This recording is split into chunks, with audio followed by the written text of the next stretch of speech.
Radio Orient présente Pluriel. Pluriel animé par Loïc Barrière. L'invité de Pluriel ce soir est Tariq Ramadan, islamologue et professeur d'études islamiques. Vous avez notamment publié L'islam et le réveil arabe aux presses du Châtelet. Bonsoir. Bonsoir. Tariq Ramadan, dans cette émission, nous allons évoquer le 2e anniversaire des révolutions arabes.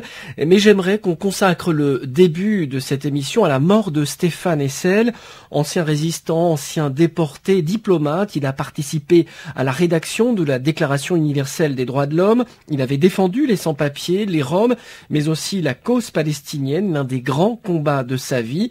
On se souvient bien sûr de son best-seller, Indignez-vous, qui a connu un succès mondial et qui a conduit à des manifestations de jeunes dans de nombreux pays. Alors j'imagine, Tariq Ramadan, que vous avez déjà rencontré Stéphane Hessel.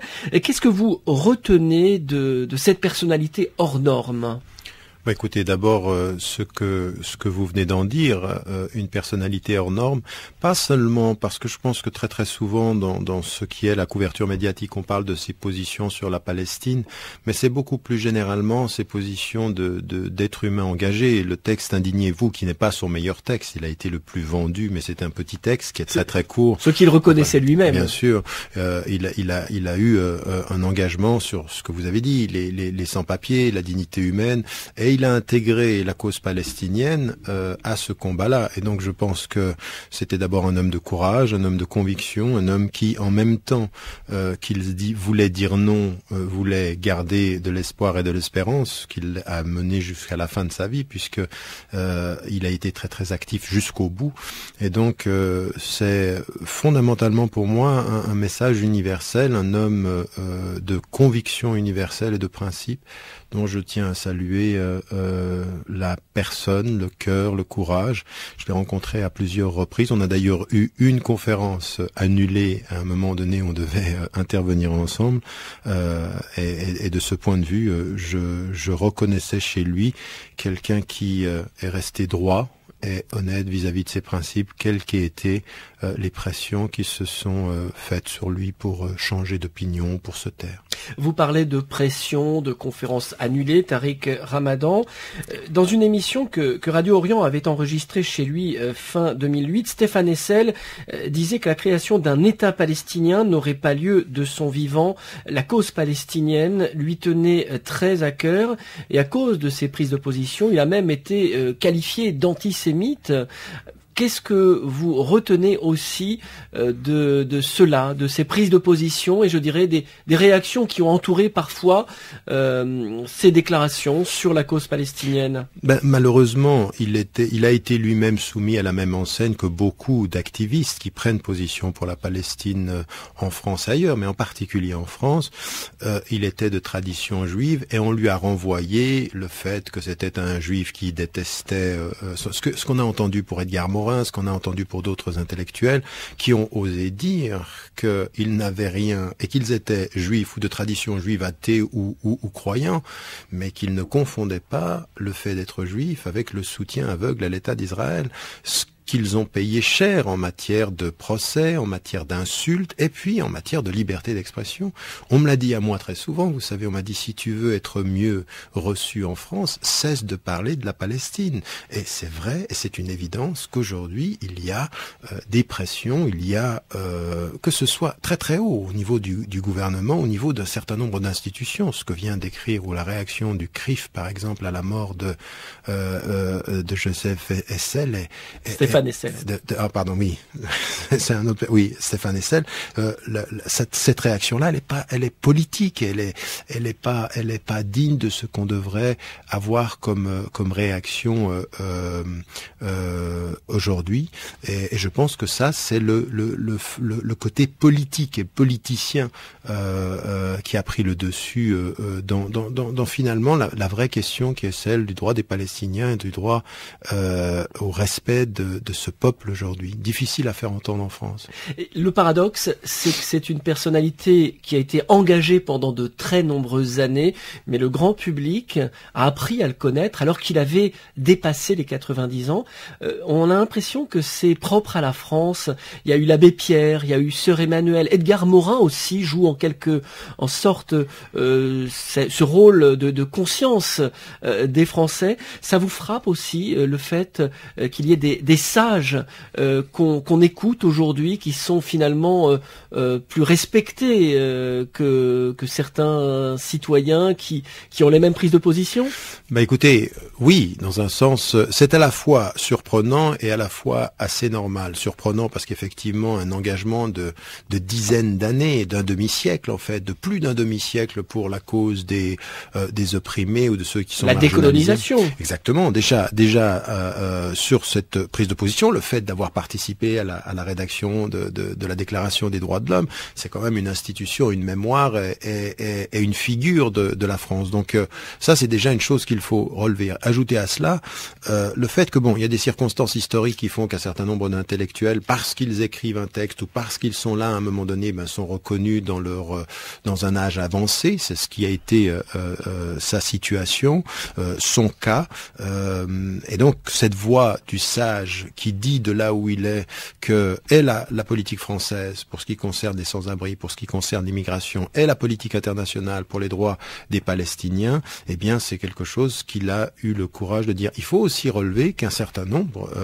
c'est pas son cas, mais qu'un certain nombre d'intellectuels à des moments donnés, c'est au moment où ils sortent de situations où ils ont une fonction. Je veux dire, c'était beaucoup plus difficile pour lui, par exemple, de parler quand on est ambassadeur, parce qu'on est tenu par le devoir, par le secret de fonction, et qu'à partir d'un certain moment, eh bien sa parole elle est plus libre. Et donc, il est heureux qu'on écoute ces voix et qu'elles se fassent entendre.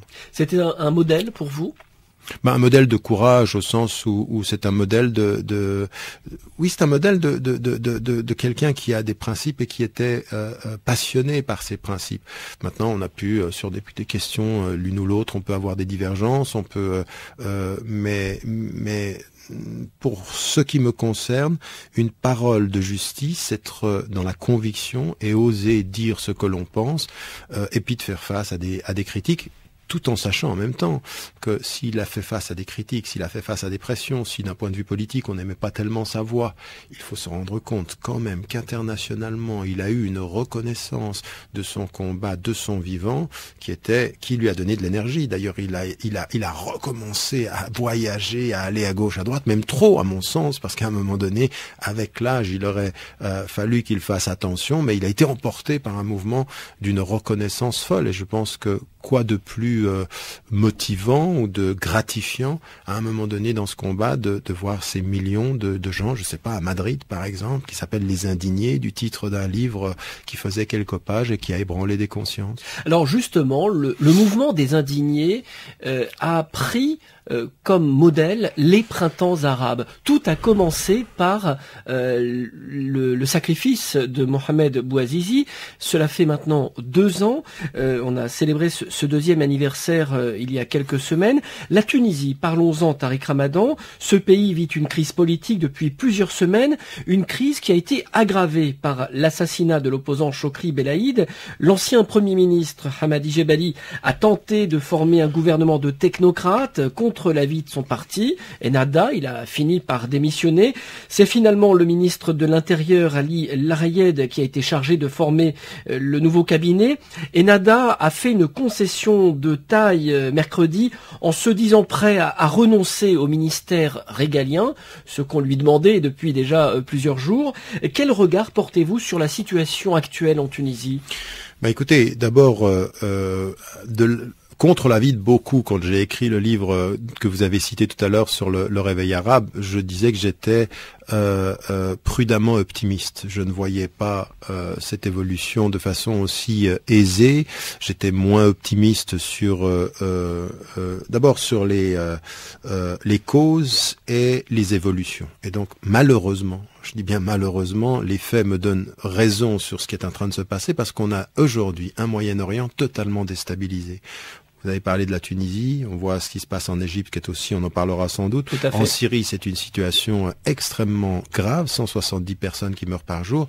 Et quand on voit la Tunisie, à un moment donné, pour moi, c'était le pays qui était celui qui était le plus prometteur en matière de transition, parce qu'il avait bien avancé au départ.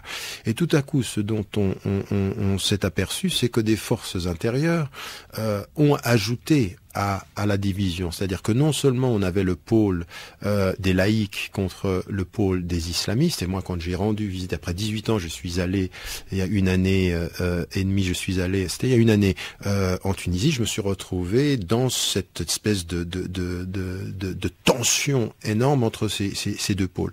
Ajoutez à cela les salafistes qui sont entrés dans le débat et qui ont ajouté et voulu contester la crédibilité religieuse d'Ennahda, et vous avez une situation dans laquelle aujourd'hui on est dans une situation où certains laïcs qui ont voulu jouer le jeu de l'alliance et qui étaient prêts à cela, comme le président tunisien Monsef Marzouki, donc qui ont fait une démarche qui était très, très intéressante, qu'on n'a pas trouvé ailleurs d'ailleurs.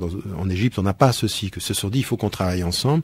Eh bien, se trouvent aujourd'hui, eux, dans leur camp, dans une situation difficile. Sur le terrain, on ne voit pas d'option. Et puis, on est dans une crise politique. Ajoutez à cela un élément de violence et qui a ébranlé le pays. Le pays a été ébranlé. Et il a été ébranlé jusqu'au Premier ministre, qui finalement démissionne. Ça veut dire un état de fragilité qui peut, à n'importe quel moment, imploser, sans que la situation économique, la situation sociale, le projet éducatif, le projet culturel ait réussi à se stabiliser. C'est une situation très grave. Une situation très grave. L'assassinat de Chokri Belaïd, il y avait d'ailleurs eu un autre assassinat, on en a moins parlé, mais un responsable de Nida Tounes avait été assassiné. Est-ce que vous redoutez une vague de crimes politiques? Est-ce que c'est quelque chose qui peut arriver en Tunisie? Oui, tout à fait, parce qu'encore une fois, l'équation la plus rapide, c'était de dire que derrière l'assassinat, il y avait Ennahda. Ensuite, on entend Rached Ghannouchi et les responsables de Ennahda dire mais on n'avait aucun intérêt à l'éliminer, c'est le contraire, ça joue contre nous. Donc ça peut venir de partout. Aujourd'hui, personne ne peut dire qui fait quoi, qui est derrière ceci, parce qu'on peut jouer de l'assassinat politique. Ça rappelle un petit peu ce qui s'est passé en Algérie, les débuts de la décennie noire en Algérie. Sans vouloir aller évidemment jusqu'à ce scénario. Je pense pas que ce scénario sera le même qu'en Algérie, mais ce que vous dites est vrai, c'est-à-dire qu'aujourd'hui n'importe quoi. On a pu voir là maintenant avec cet assassinat le degré de fragilité de la situation en Tunisie et les capacités que peuvent avoir certains attentats ciblés sur une déstabilisation multipliée du pays. Donc c'est vrai que les salafis ont déstabilisé le jeu politique par leur présence et leur critique sur le plan du terrain, mais là on est vraiment dans une situation où le meurtre peut devenir un instrument politique majeur. Alors Tariq Ramadan, sur la Tunisie, il peut y avoir une lecture islamiste contre les laïcs. Mais est-ce qu'on peut aussi avoir une lecture sur ce que c'est que la démocratie? C'est-à-dire permettre à une opposition d'exister, de pouvoir s'exprimer. On a l'impression que c'est aussi ça qui se joue en ce moment, ce que c'est que la démocratie. Oui, alors encore une fois, il faut qu'on se mette bien d'accord. La démocratie, c'est pas simplement un modèle, une structure avec le fait que la majorité vote et qu'elle est libre de voter. C'est beaucoup plus que ça, c'est beaucoup plus fondamental. On a les 6 principes de la démocratie que je rappelle souvent, qui sont l'état de droit, la citoyenneté égalitaire, le suffrage universel, le fait que on est mandaté pour une certaine période, donc on est accountable, comme on dit en anglais, on doit revenir vers son peuple, être jugé. On a la séparation des pouvoirs et la distinction des autorités. Voilà les 6 principes. Mais c'est pas que ça. C'est véritablement un état une situation dans laquelle l'expression politique doit être libre, la critique doit être libre, elle doit être libre et constructive. Et aujourd'hui, on s'aperçoit que ceux qui sont au pouvoir ont extrêmement de peine à gérer ces espaces de liberté, et ceux qui sont dans l'opposition jouent aussi de ces expressions-là dans la provocation. On n'est pas du tout dans l'ordre de l'installation d'une atmosphère démocratique. On est dans les slogans et on est aujourd'hui dans une situation où l'expression libre ne fait pas partie du jeu politique, pas suffisamment. C'est une situation où même la liberté est instrumentalisée. On peut dire que la religion est instrumentalisée, mais la liberté est instrumentalisée dans une espèce de polarisation qui nous fait éviter tous les vrais débats politiques de l'époque.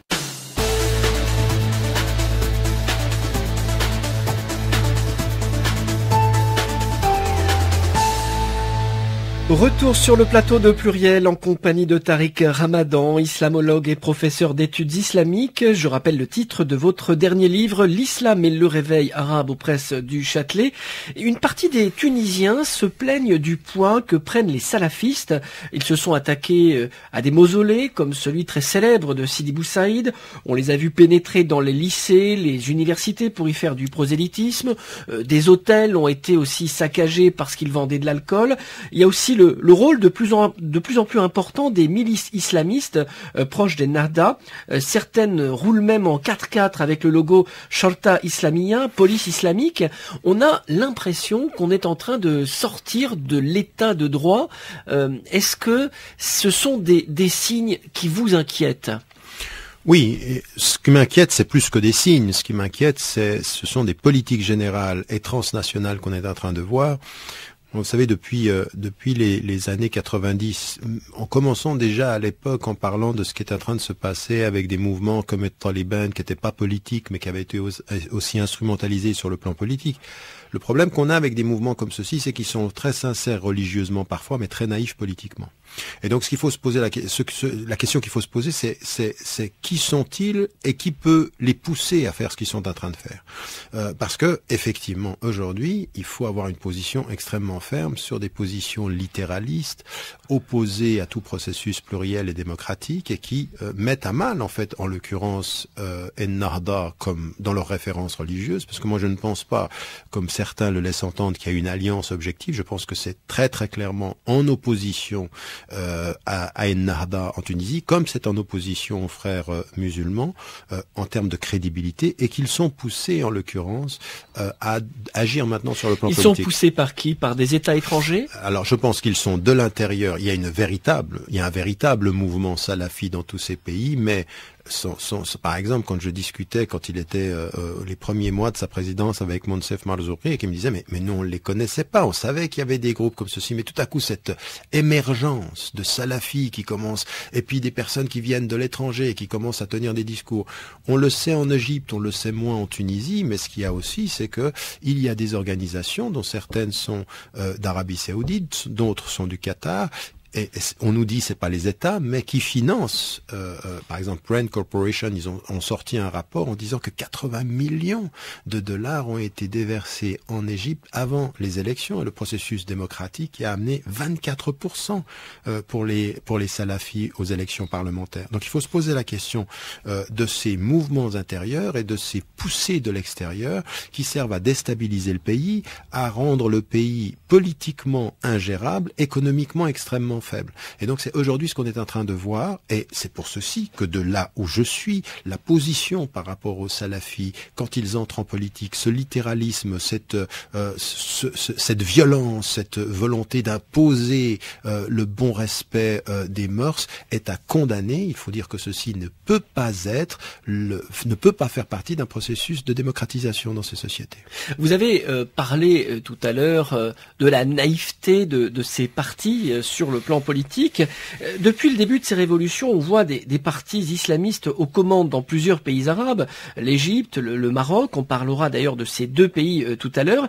Il y a une banalisation de ces partis islamistes, ils s'installent dans la durée, dans le paysage politique. Alors, si on met de côté la question religieuse, est-ce que vous trouvez qu'ils sont à même de répondre aux défis actuels des sociétés arabes, la lutte contre le chômage, le développement économique, l'éducation, pour prendre ces trois thèmes? Écoutez, mon problème aujourd'hui, c'est que je ne vois pas de force politique capable de gérer ces problèmes aujourd'hui émergents dans les deux camps, que ce soit les laïcs, comme ce soit les islamistes, je ne les vois pas. Et je pense que la seule façon aujourd'hui, et c'est ce que je dis dans la deuxième partie du livre, je dis il faut cesser le débat aveugle sur la polarisation du débat politique entre laïcs ou sécularisés et islamistes, et en venir aux vraies questions que vous posez, c'est-à-dire la stabilité économique, c'est-à-dire la lutte contre la corruption, c'est-à-dire l'éducation, c'est-à-dire la justice sociale, l'émergence du pouvoir des femmes aussi, parce que on nous dit depuis l'Occident, comme on nous dit attention, les sociétés s'islamisent, on voit de plus en plus de foulards. Et moi, ma question, elle n'est pas l'islamisation. Tout ceci, c'est un discours qui est un discours fantasmatique. Le vrai pouvoir des femmes, il se mesurera à deux choses dans ces pays: l'accès à l'éducation et l'accès au marché de l'emploi. Or, aucune des forces politiques et les islamistes aujourd'hui ne font pas de propositions. On est aujourd'hui dans une lutte de légitimité politique, pas de vision politique. Et donc, quelles sont les forces qui émergent? On ne les voit pas. Alors, en Tunisie, c'est une évidence. Et encore une fois, en même temps que je vous dis ça, je suis conscient, comme on doit l'être, qu'il faut du temps. C'est-à-dire qu'un processus de démocratisation, de changement, de transformation sociale. C'est la conséquence de ces dictatures qui ont duré si longtemps qu'elles n'ont pas permis à des forces politiques de naître. Tout à fait. D'abord d'exercer le pouvoir dans des conditions qui sont de vision politique, de contestation, parce que vous apprenez la contestation politique, vous apprenez de la voix de l'opposition. Quand vous êtes dans une atmosphère d'ouverture politique où on joue vraiment, où les institutions sont vraiment là, on n'est pas dans la corruption, on n'est pas dans l'imposition. Aucun de ces pays arabes dont on parle aujourd'hui n'a cette stabilité-là. Ajoutez à cela quand même une chose, souvenez-vous, il y a 12 ans de cela, quand on parlait de l'exemple de la Turquie, et qu'on avait tout à coup Erdogan qui venait, on se disait mais est-ce qu'ils sont capables, ces islamistes, de faire quelque chose dans le pays? Pourquoi aujourd'hui, même si moi je suis critique encore, je suis pas du tout de ceux qui disent que c'est un modèle, je suis critique sur les choix économiques, je suis critique sur la liberté d'expression, je suis critique sur la gestion de la question kurde, donc tout ceci, il faut continuer à être critique.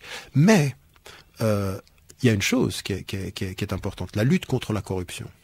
Le fait de passer par l'Union européenne pour mettre l'armée turque dans une position où elle ne peut pas sortir en disant mais vous pouvez pas vouloir la démocratie rentrer dans l'Europe et nous faire peur avec la présence militaire. Le succès économique a fait en sorte que tout à coup, 3 fois de suite, le Premier ministre est réélu et son parti avec. Après, maintenant, il faut qu'on fasse attention parce qu'on a l'impression qu'on va vers une dérive. Le Premier ministre voulant devenir président. Il y a beaucoup de journalistes en prison aussi en Turquie. C'est pour ça qu'il faut le dire, mais en même temps, mais plus que ça, c'est-à-dire que il avait dit à Moubarak, au moment où Moubarak voulait rester au pouvoir, eh bien, nous sommes tous destinés à partir. Il faut aussi qu'il l'entende pour lui-même parce que maintenant il est Premier ministre et on est en train de nous dire qu'ils sont en train de passer à un régime présidentiel. Mais ce que je voulais dire par rapport à votre question, c'est que le succès de ce qui a été la transformation. Aujourd'hui, on les appelle des musulmans conservateurs ou des musulmans démocrates en Turquie. Pour tous ces mouvements politiques, et les islamistes comme les autres, le succès sera fonction des vraies réponses politiques et économiques à l'état des différentes nations, ce que nous n'avons pas aujourd'hui. On a vu, dès que les révolutions ont fait tomber les dictateurs, les islamistes arrivés au pouvoir, c'est un pouvoir transitoire, il va y avoir de nouvelles élections en Tunisie, on espère qu'elles auront lieu avant la fin de l'année, en Égypte elles auront lieu au mois d'avril.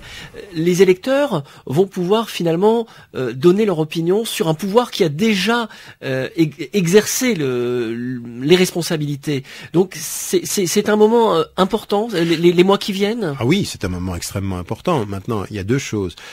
Ce qui a fait que les islamistes, comme les frères musulmans ou Ennahda en Tunisie, sont arrivés au pouvoir, c'est sur la base de leur passif politique et leur crédibilité en tant qu'opposants. C'est-à-dire, ils ont payé le prix de la torture, de l'emprisonnement. Maintenant, on est dans une autre phase. On est dans la phase où, transitoirement, ils ont exercé le pouvoir, que pour certains qui sont pressés, on dit, écoutez, ils ont rien fait. Pour d'autres, on a vu des phases qu'on n'avait pas perçues. Donc, dans l'exercice du pouvoir, ça va être autre chose. Certains continuent à nous dire, ils restent tenants de la majorité. Ça, personne ne le sait. La seule chose qu'il faut espérer, c'est qu'on continue à avoir cette transition démocratique et que les élections restent transparentes et qu'elles restent ouvertes et que toutes les forces politiques admettent les résultats. Il y a un danger, c'est ce que vous dites quand même, c'est-à-dire il y a le danger que le pouvoir actuel ne reconnaisse pas le résultat des urnes dans ces pays.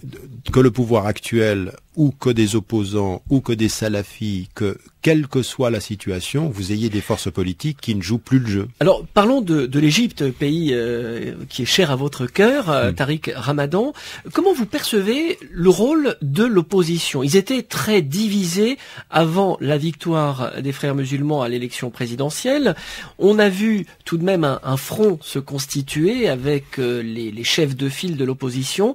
Est-ce que vous avez l'impression qu'il y a une sorte de maturité politique dans cette opposition laïque? Non, malheureusement. Vous savez, moi j'ai été très très critique depuis le départ à l'endroit de la position même des frères musulmans au moment du début du soulèvement, puis ensuite de l'éclatement. Je n'ai cessé d'écrire. Enfin, j'ai écrit ce livre, mais en même temps chaque 2 semaines sur votre site internet, j'écris pour continuer le suivi, et j'ai toujours été extrêmement critique par rapport à ce que je voyais. Mais ce que je vois aussi d'un autre côté, c'est une opposition qui s'est unie contre le pouvoir, mais pas pour un projet politique. C'est-à-dire, on est encore une fois c'est pas une maturité politique. Si c'était une maturité politique sur le fait de dire, nous venons ensemble avec une vision pour l'avenir. Non, nous venons ensemble contre Morsi, contre les frères musulmans et contre le pouvoir en place. On est aujourd'hui dans l'absence d'une société civile, d'intellectuels et de responsables politiques en Égypte qui viennent avec quelque chose d'autre que cette polarisation-là. Et donc, dans les derniers mois, on a pu voir une opposition qui s'est unie contre, mais qui ne s'est pas forcément unie pour un projet. Et l'Égypte ne s'en sortira pas de cette façon-là. Ajoutez à cela, on ne le dit pas, on n'en parle pas, c'est que derrière la scène de tout ce conflit politique reste une armée extrêmement puissante. Une armée qui a un pouvoir économique mais phénoménal. Et la corruption demeure en Égypte. Donc tout le monde pouvoir économique qui lui vient notamment de la manne américaine. De la manne américaine, tout à fait. Et encore une fois, je veux dire, on l'a pas suffisamment dit. C'est-à-dire, vous savez, moi je suis pas encore rentré en Égypte parce que mon dossier il est avec l'armée, et l'armée reste très très puissante. Vous craignez pour votre sécurité? Je crains pour oui, vous savez, moi j'ai demandé à mon gouvernement la Suisse de savoir de ce qu'il en était. On m'a pas du tout rassuré. Aujourd'hui, j'ai des canaux égyptiens qui me rassurent en me disant maintenant les choses sont dépassées. Sans doute, je suis en train de penser à y retourner sous peu, mais aujourd'hui, la situation en Égypte, elle n'est pas du tout celle d'un État civil indépendant de l'influence de l'armée qui tient. Avec les Américains, il y a un canal direct de communication entre l'Égypte et l'armée, et si aujourd'hui quelque chose devait se passer qui aille à l'encontre des intérêts américains, je ne suis pas sûr que ce soit aussi aisé que cela. Et pourtant, on a vu le président Mohamed Morsi limoger le maréchal Tantawi qui était inamovible. Et pourtant, Mohamed Morsi est sous la coupe des militaires. Alors moi, j'ai une autre interprétation. Je pense que ceci était une mise en scène, c'est-à-dire que avant même qu'il ait été limogé, Tantawi avait annoncé qu'il allait quitter. Donc il savait ces étapes-là, et à un moment donné, il a même été placé comme conseiller spécial du président. Donc il est limogé et conseiller spécial du président. Maintenant, il faut aussi savoir que dans l'armée égyptienne, il y a des tensions, il y a des courants contradictoires. D'ailleurs, il y avait un courant qui soutenait Moubarak et un courant qui ne le voulait plus. Il y a une jeune garde militaire qui veut aujourd'hui pouvoir jouer son rôle. Donc il ne faut pas penser à un pouvoir monolithique, mais quels que soient les scénarios et quelles que soient les tendances, l'armée reste très très puissante. Elle est le canal de l'influence américaine parce qu'elle est aussi le canal de la manne financière, du repositionnement aussi politique de l'Égypte. Et aujourd'hui, l'Égypte est une économie assistée, la Tunisie est une économie assistée, la Syrie est un pays éclaté, le Moyen-Orient est totalement instable. Tariq Ramadan, vous nous avez dit tout à l'heure que c'était très difficile pour vous de retourner en Égypte pour l'instant. On sent pourtant à vous écouter une envie d'aller en Égypte. Pour quelles raisons vous iriez en Égypte? Est-ce que c'est pour retrouver vos racines, retrouver votre famille, vos amis, ou bien vous souhaitez jouer un rôle qui soit intellectuel, le rôle d'un intellectuel en Égypte, ou bien voilà, est-ce que vous avez un projet politique en Égypte? Pas du tout. C'est uniquement pour les premières raisons que vous avez. Je veux dire, mes racines sont là-bas, c'est vrai. J'y ai étudié. Je veux retourner voir la famille. C'est un pays qui me manque. On m'a beaucoup demandé, beaucoup sollicité, même des candidats qui voulaient que je revienne, que je parle. Si je retourne en Égypte, ce ne sera pas du tout avec une parole politique là-bas. Ça n'est pas mon rôle. Je ne suis pas impliqué sur le plan politique. Je suis un observateur critique de ce qui est en train de se passer. Et ce que je veux, autant que faire se peut d'ailleurs, c'est que ma parole, elle soit constructivement critique. Le but, ça n'est pas de critiquer pour détruire, mais essayer de trouver les voies de vision politique nouvelle. Il n'y a pas d'homme providentiel aujourd'hui en Égypte, que ce soit Mohamed El Baradei, Amr Moussa. Il n'y a pas une personnalité, je dirais, dont la vision et le charisme puissent permettre au pays d'avancer? Non, je n'en vois pas et je ne suis pas sûr que ce soit ça qu'il faille attendre. Je pense que le problème avec le monde arabe, c'est le leader charismatique et il est plus charismatique. Il devient leader à cause de son charisme et aujourd'hui... On pense toujours à Nasser. Oui, mais Nasser, justement, je veux dire, il avait le charisme international, la répression nationale, c'est-à-dire que c'était à l'intérieur un homme qui torturait et tuait.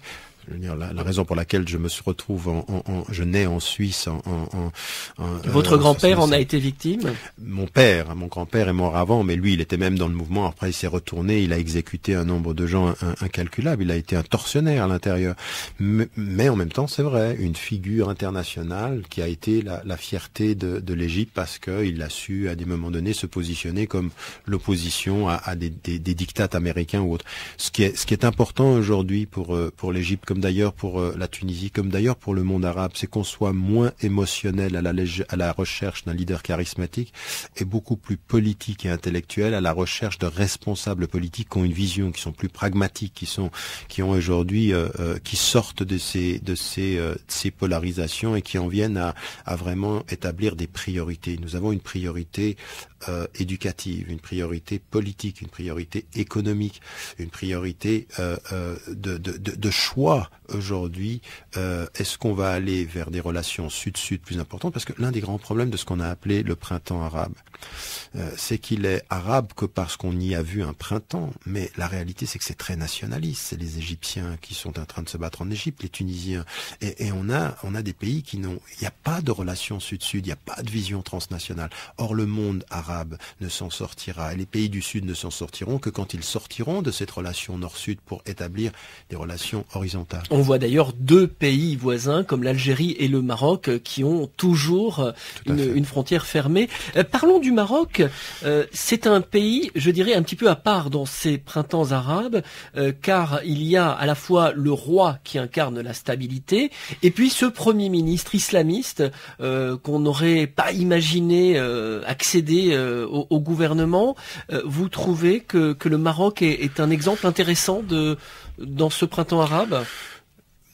Un exemple intéressant, c'est pas un exemple. Je pense que toute personne qui connaît le Maroc doit reconnaître une chose. C'est que comparé à tous les autres pays, la situation politique et économique était meilleure que les pays voisins. En termes d'expression politique, c'est un pays que moi je visite 4 à 5 fois par année, dans lequel je peux m'exprimer librement, donc personne ne peut nier ceci. Maintenant, est-ce que ça veut dire qu'on est dans un processus de démocratisation et dans une transparence? Il y a la personne du roi, et puis il y a tout un système qui fait qu'il y a des chasses gardées, qu'il y a des jeux politiques. Moi je savais avant les élections qui allaient les emporter, puisque ça m'est venu d'assez haut, on m'a dit, ils allaient gagner. C'est-à-dire qu'à partir d'un certain moment, il y a un jeu avec les règles de la démocratie qui place aujourd'hui un parti islamiste au pouvoir et puis qui en même temps neutralise toute force d'opposition. C'est très intelligent, c'est-à-dire le but c'est d'éviter les masses qui se soulèvent et puis de jouer sur la neutralisation des forces. Donc ça n'est pas un exemple pour vous? Ça n'est pas un exemple, dire il faut reconnaître les acquis et maintenant constructivement être critique quant aux choses qui doivent s'améliorer. Vous savez, le cheikh Abdessalam Yassine, le fondateur de Al-Adl wa al-Ihsan. Exactement, il est décédé au mois de décembre. On m'avait même demandé de ne pas en parler parce que ça se fait pas, il faut avoir peur. Non, c'est un homme avec lequel on peut être d'accord ou pas d'accord, mais c'est un homme qui a dit une chose qui est vraie. Il l'a dit au père de l'actuel roi, il le dit au roi et maintenant il a disparu en disant l'argent du peuple revient au peuple et il faut lutter contre la corruption et travailler à la transparence. Et toute autorité religieuse, quelle qu'elle soit, ne peut avoir son autorité religieuse que par son respect des principes de la religion. C'est-à-dire que c'était deux principes. Après, l'organisation, l'idéalisation de l'homme par l'organisation, parfois le côté très tranchant, sans compromis, ça je l'ai toujours, pour ce qui me concerne, critiqué, mais je pense qu'il y a d'autres voies, même dans les courants laïques aujourd'hui au Maroc, qui mettent en évidence nous avons des acquis, il faut les préserver, il faut aujourd'hui améliorer le processus démocratique dans ce pays. Il y a aussi Moulay Hicham, le prince rouge, qui est très critique aussi sur le fonctionnement actuel au Maroc. Tout à fait, et c'est quelqu'un qui de l'étranger fait entendre une voix. Moi je pense que à partir du moment où ces voix critiques sont constructives, il faut les entendre et les encourager, il faut que le Maroc fasse montre de cette capacité à les entendre et à débattre avec.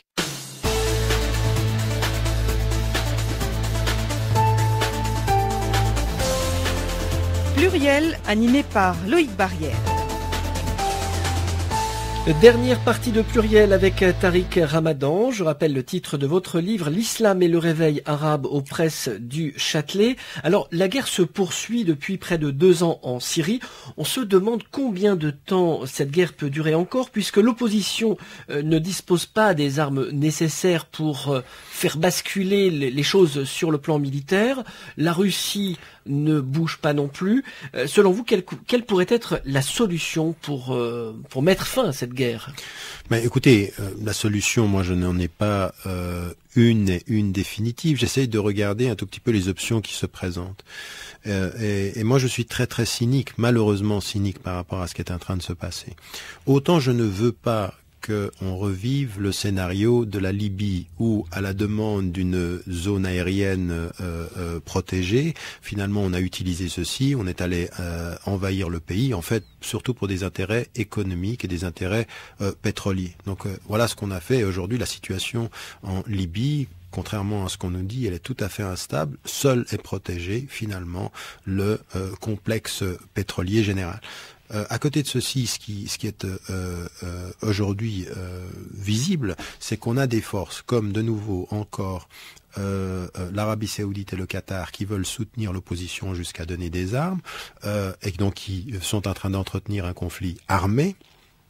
Et d'un autre côté, la Russie et la Chine qui soutiennent contre les États-Unis et l'Europe le régime. Et on se dit, mais en amont de ceci, il est évident que si les États-Unis ou l'Europe avaient eu une stratégie non pas d'intervention militaire, mais de pression beaucoup plus grande, si on voulait étouffer le pays au point qu'à partir d'un certain moment, Bachar el-Assad ne puisse pas s'en sortir, on aurait pu le faire et on peut le faire.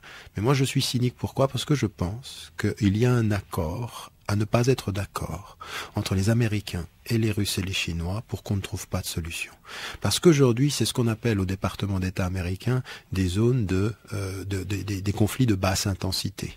Ça ne sort pas beaucoup de la région, mais ça a une capacité de déstabiliser le Moyen-Orient et de fragiliser toute la région, qui fait que d'une certaine façon, par rapport, parce qu'il faut aussi considérer que quand on parle du Moyen-Orient, on parle du conflit israélo-palestinien, on parle de la relation chiite-sunnite, jamais comme aujourd'hui, la fracture sunnite-chiite n'a été aussi profonde. On l'a connue avec l'Iran et l'Irak, la guerre de l'Iran et l'Irak, on l'a connue en Irak. Mais là, aujourd'hui, moi, je reçois sur mon site internet des insultes parce que je suis contre Bachar el-Assad. On dit c'est parce que t'es sunnite, c'est parce que t'es contre les chiites, c'est parce que tu travailles au Qatar ou parce que des choses qui sont absolument insensées, parce qu'on en est arrivé à une espèce de soutien passionné pour un camp ou de vision complètement binaire des réalités, sans se rendre compte qu'aujourd'hui, ceux qui gagnent à la déstabilisation du Moyen-Orient, ce sont des forces qui sont des vendeurs d'armes, parce que ça marche, qui sont des forces de déstabilisation et qui font qu'il y a une fracture aujourd'hui. Qui gagne dans cette fracture-là? Aujourd'hui, malgré tous les problèmes intérieurs d'Israël, par exemple, par rapport à la région, eh bien, ils sont pratiquement, tous les ennemis alentours sont neutralisés. Et l'Iran est présenté comme l'ennemi, les chiites divisés avec les sunnites, et puis des forces sunnites qui vont en plus en rajouter pour déstabiliser l'ensemble du pays. Je pense que c'est tout à fait cynique, que le peuple syrien est en train de payer une facture extrêmement élevée. C'est proprement inhumain, c'est proprement inacceptable. Maintenant, est-ce qu'il y a des solutions? Eh bien, à partir d'un certain moment, oui, il devrait y avoir, sans une intervention militaire et sans entretenir cet enjeu militaire-là, ou en tout cas le conflit, une pression beaucoup plus importante, une vraie volonté qui viendrait aujourd'hui de l'Occident pour faire en sorte d'étouffer le gouvernement aujourd'hui. Et ça, c'est possible si on en avait vraiment la volonté politique. On a vu que la volonté politique pouvait payer, par exemple, au Yémen, où on a choisi un membre du régime qui était finalement un second couteau et qui est devenu le président du Yémen, et ça a fini par être accepté. Ça pourrait être une solution, par exemple, choisir un dignitaire syrien qui assurerait la transition à la place de Bachar el-Assad. Je ne sais pas si on peut choisir un dignitaire, mais je pense que quand on le veut, et si on a la volonté politique, on le peut. Aujourd'hui, il y a une chose qui est sûre, c'est que dans le camp de l'opposition, un avenir avec Bachar el-Assad, c'est impossible. Et qu'aujourd'hui, ne pas reconnaître l'opposition avec ce qu'elle a sacrifié, parce qu'il y a une chose à laquelle on s'attendait pas, souvenez-vous, pendant 8 mois, les Américains comme les Européens demandaient à Bachar el-Assad de réformer son système pendant les 8 premiers mois, parce qu'ils s'attendaient pas à ce courage populaire. Il y a quand même eu un courage populaire, et ceux qui sont allés sur le terrain, ils l'ont vu. Donc c'est pas du tout une alliance américano-britannico-qatari et saoudienne qui a poussé, c'est pas vrai. Maintenant qu'ensuite il y ait des forces qui aient essayé de jouer avec l'opposition, la division de l'opposition, et qui est l'opposition contre Bachar el-Assad pour neutraliser ça, c'est une évidence. Donc aujourd'hui, ce qu'il faut, c'est qu'effectivement, on peut faire pression, on a des alternatives, il peut y avoir des alternatives, mais à une seule condition, c'est que Bachar el-Assad ne reste pas, il ne peut pas rester en l'occurrence à la tête du gouvernement, et il faut trouver les véritables acteurs qui peuvent être partie prenante de ce processus-là.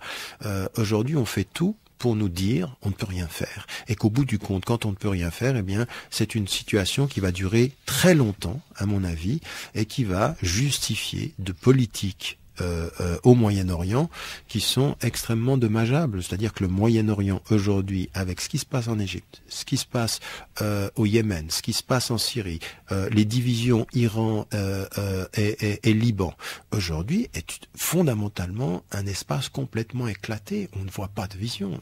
Je veux dire, si on parle de printemps pour cette situation-là, je me demande ce que ce sera que l'hiver. Tariq Ramadan, j'aimerais qu'on parle maintenant de la situation des musulmans de France.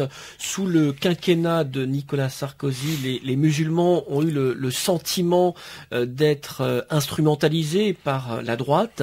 Aujourd'hui, on a une présidence socialiste depuis 8 mois, un nouveau ministre de l'Intérieur, Manuel Valls, qui a fait plusieurs déclarations sur l'islam, aussi sur l'extrémisme musulman. Il a dit qu'il y avait potentiellement des dizaines de Mohamed Merah en France. J'aimerais savoir ce que vous pensez de Manuel Valls, ministre de l'Intérieur, qui remplace en quelque sorte tous les ministres de l'Intérieur de la droite depuis Nicolas Sarkozy. Ben écoutez, je vois pas beaucoup de différence. Moi, j'ai toujours dit, je ne savais pas comment situer Manuel Valls à gauche avec autant de caractéristiques de droite et de droite dure. C'est-à-dire que beaucoup de choses qu'il a pensées et dites récemment ou dans le passé sont exactement en miroir de ce que disait Nicolas Sarkozy. Et il se trouve malheureusement que cet élu et en même temps ce ministre de gauche se retrouve être un des plus populaires du gouvernement. Ça veut dire que il touche à gauche et il touche à droite. Et on est dans ce clivage aujourd'hui, je veux dire entre le président Hollande et l'ex-président Sarkozy. Quand ils ont débattu à la télévision, on a pu remarquer que le moment où ils étaient le plus d'accord, c'était sur ces questions-là. L'immigration, les musulmans et même jusqu'à la viande halal dans les écoles. On est vraiment aujourd'hui dans une espèce de stigmatisation. Or, il a bien compris, Valls, que ce discours-là, qui peut nous choquer, qui me choque moi, eh bien, il touche la population. Et on n'a pas entendu, on n'a pas suffisamment compris, même avec François Copé. Quand il parle du pain au chocolat, quand il fait ces déclarations-là, il touche une population et il touche à gauche, à droite, à l'extrême droite. Il a d'ailleurs réussi peut-être à prendre la présidence de l'UMP grâce à ses déclarations sur le pain au chocolat. Voilà, nous on se dit mais c'est pas possible, c'est vraiment... Et le monde, je veux dire, moi je vis en Angleterre on se dit mais c'est pas possible, c'est scandaleux et c'est risible. Ce qui est risible d'un côté de la frontière est vraiment performant de ce côté-là. Et vous avez aujourd'hui un ministre de l'Intérieur qui a une politique avec ses citoyens, un discours sur l'islam qui est encore un discours de stigmatisation malheureusement, un discours où on va chercher un certain nombre de représentants que la base ne reconnaît pas, un discours qui est à l'emporte-pièce, parfois très très émotif, parfois très très stigmatisant. Et aujourd'hui, ce discours-là, on se dit mais on n'a pas évolué depuis 30 ans en France. On est revenu à un discours où tout à coup il nous ressort le fait qu'il va falloir véritablement lutter contre la question du foulard en France. Je veux dire, mais on va y revenir comme ceci. Donc il y a deux choses qui reviennent perpétuellement et qui font engranger des voix à celui en tant qu'acteur politique qui en parle, c'est la violence, le terrorisme, vous en avez parlé, et puis le foulard comme symbole, ou alors les minarets, ou alors la viande halal. Et à période régulière, on a ce retour-là, et ça vous donne une popularité, et ça c'est grave, parce que cette popularité-là, elle peut vous faire gagner des élections, mais sur le long terme, ce discours-là va être le discours perdant. Il faut bien qu'on entende aujourd'hui en France que ces citoyens qui vous écoutent, vous et moi, qui nous écoutent aujourd'hui, ces citoyens de confession musulmane, ils en ont marre. Ils en ont marre, mais ils en ont pas marre comme des victimes. Ils en ont marre comme des sujets. Et ceux-là, ils votent. Et j'aimerais vous dire une chose que tout le monde sait dans ce pays, mais qu'on ne dit pas. C'est-à-dire qu'il n'y a pas de vote communautaire, il n'y a pas un vote de musulmans. Mais les Français de confession musulmane étaient fondamentalement anti-Sarkozy. Et quand on va regarder les chiffres, 1,9 million de ces Français de confession musulmane ont voté pour Hollande. La différence entre les deux était 1,6 million. 1,6 million. Donc ce discours qui est de la stigmatisation fait qu'à un moment donné, on va finir par le créer, ce vote communautaire. Moi, je ne le veux pas. Je veux des citoyens libres et sujets. Mais quand on s'attaque autant à une religion et qu'on revient systématiquement sur des mêmes symboles, des mêmes éléments de stigmatisation, qu'on joue sur la frange un tout petit peu grise de l'islamophobie dans ce pays, eh bien, à un moment donné, politiquement, il va falloir se rendre compte que la France évolue, que les citoyens évoluent et que quelque chose va changer dans ce pays. Donc c'est une mise en garde que vous adressez à la gauche, au pouvoir, à un an des municipales, par exemple ? Oui, je pense qu'un an des municipales, c'est un tout petit peu tôt. Je parle sur le long terme. Encore une fois, si on pense son avenir politique entre 2013 et 2017 seulement, eh bien, on peut encore engranger d'un point de vue populiste, mais c'est un tout petit peu plus long que ça, la vie politique. Et oui, c'est une mise en garde en disant à la gauche, qui nous dit qu'elle est proche du peuple, qu'elle ne l'est plus beaucoup, qu'on voit pas beaucoup de différences sur les questions d'immigration, qu'on voit pas beaucoup de différences sur les questions de quelle est la politique sociale qu'on a proposée en France aujourd'hui? Quelle est la vraie politique scolaire dans les cités? On a vu en 2005 toutes ces émeutes. Rien n'avait été fait par la droite. Mais qu'est-ce qui est fait par cette gauche? Qu'est-ce qu'elle nous propose comme justice sociale? Quel type de nouveaux rapports aux citoyens? C'est une gauche qui n'a de gauche que le nom ou la maladresse. C'est-à-dire que de ce point de vue-là, il faut qu'on soit extrêmement clair, qu'on attende autre chose, et puis que le président de la République ne mette pas à l'intérieur quelqu'un dont on voit pas la différence de celui dont il a dit qu'il était le successeur. Vous préféreriez avoir Jean-Luc Mélenchon à l'intérieur? Je suis pas sûr, parce que je ne pense pas. Je suis aussi critique par rapport à Mélenchon. Je pense qu'il a sur les religions notamment. Oui, puis un peu un discours qui parfois de position de gauche peut être parfois populiste. Je suis totalement opposé à toute cette espèce de mobilisation émotive. Moi, ce que j'ai envie d'entendre d'acteurs politiques, c'est des vraies propositions en matière de politique éducative, en matière de politique sociale, en matière de politique égalitaire, en matière de vraie politique sur la question des femmes. Qu'on arrête de me dire que la question des femmes aujourd'hui, et en particulier des femmes qui sont issues de l'immigration, c'est la question du foulard. C'est pas ça. C'est l'éducation et c'est l'accès au marché de l'emploi. Najat Vallaud-Belkacem fait un travail quand même qui est très important sur cette question, sur la promotion des femmes dans les entreprises, dans la classe politique, à l'école. Elle le fait verbalement. Je suis pas sûr que ça se. Enfin, elle le dit. Elle a pris des positions de ce point de vue-là qui peuvent être effectivement intéressantes sur la question des femmes. Je suis pas sûr qu'elle ait le courage de se positionner. Elle doit être porte-parole du gouvernement, parfois plus royaliste que le roi. On aimerait bien qu'elle n'oublie pas de là où elle vient, non pas pour le rappeler en tant que issue de l'immigration, mais de rappeler que ceux qui sont comme elle, qui peuvent venir de cette expérience historique, eh bien, quand ils n'ont pas eu la chance de pouvoir être dans un parti et d'être élus, ils ont des droits citoyens qu'on doit respecter. Il faudrait qu'elle l'entende également. Une dernière question, vous avez parlé des représentants qui ne seraient pas de véritables représentants des musulmans de France. Vous pensiez à l'imam Chalgoumi ? Écoutez, l'imam Chalgoumi, il est là parce que, je veux dire, tout le monde en sourit. Je veux dire, le représentant de l'islam de France ou de l'islam français, et on nous dit il fait pas de politique. Mais moi, j'aimerais qu'on me dise, mais c'est qui le pousse, lui? Comment se fait-il qu'il puisse être autant lié avec le CRIF? Le CRIF, c'est pas une institution politique. Si c'est pas une institution politique, moi, je suis suédois. C'est une institution politique. Et il est poussé par cette institution politique. Et on lui dit à lui, le non politique, de ne pas à faire de politique alors qu'il ne cesse d'en faire. C'est un discours policé, c'est un discours critique, c'est un discours tout à fait maladroit du point de vue de la base. Et même à Drancy, on ne le reconnaît pas. Et qu'on nous dise à Drancy que c'est uniquement les radicaux qui ne le reconnaissent pas, il mène même pas la prière, il a même pas de représentativité. Alors au-delà de lui, parce que pour moi, aujourd'hui, si je dois parler d'un nom, c'est un symbole. C'est un symbole de cette volonté par le gouvernement de choisir des gens. Donc Chalgoumi ne m'intéresse pas. Ce qui m'intéresse, c'est comment un gouvernement et comment des intellectuels, comment des journalistes peuvent vouloir pousser quelqu'un au point d'être totalement sourd à leurs concitoyens qui disent que cet homme-là ne nous représente pas et que la seule façon de vivre ensemble, c'est que nous soyons autonomes et que nous ayons nos choix démocratiquement proposés. Merci Tariq Ramadan. Malheureusement, l'émission est trop courte. Je rappelle une dernière fois le titre de votre livre, L'Islam et le réveil arabe, aux Presses du Châtelet. Bonsoir.